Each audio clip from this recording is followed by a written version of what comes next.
मद मिठे जो के डो मिठो ना आहे चुमियों चपड़ियन था तंखे सदा ठाहे ठाहे। मोहम्मद मिठे जो के डो मिठो ना आहे चुमियों चपड़ियन था तंखे सदा ठाहे ठाहे। नकी माखी पुजंदी तैसा न खंड खीर में सिरी मोहम्मद जो नालो खण दे वनन सब था विसरी। ओ नकी माखी पुजंदी तैसा न खंड खीर में सिरी मोहम्मद जो नालो खण दे वनन सब था विसरी। हबीबन जे नाले जड़ो मिठो कुछ भी ना है हबीबन जे नाले जड़ो मिठो कुछ भी ना है। चुमियों चपड़ियन था तंखे सदा ठाहे ठाहे।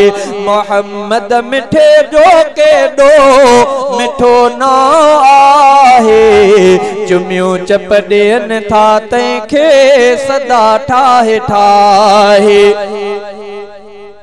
हबीबन ते पढ़दा आहियूं जे सलवा त प्यारी त मिलंदी दिलन खे बेहद अफरहत बहारी। रसूलन जे रहबर खे दिल थी मोमिन जी चाहे रसूलन जे रहबर खे दिल थी मोमिन जी चाहे। चुमियों चपड़ियन था तंखे सदा ठाहे ठाहे।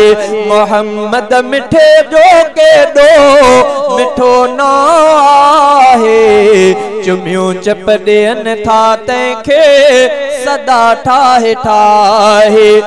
चयो सोहणे आदम पुट खे नसीहत ही मन जा खुदा जे जिक्र सा अरबिया खे भी याद रख जा खुदा जे जिक्र सा अरबिया खे भी याद रख जा।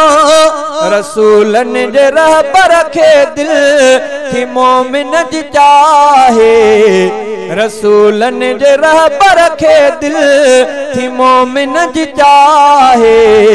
चुमियों चपड़ियन था तंखे सदा ठाहे ठाहे।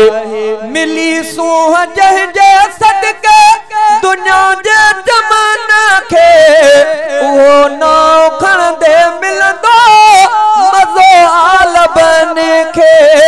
अची जह दुनिया जा बुत ऐं छॾो के डो मिठो ना आहे मोहम्मद मिठे जो के डो मिठो ना आहे चुमियों चपड़ियन था तंखे सदा ठाहे ठाहे।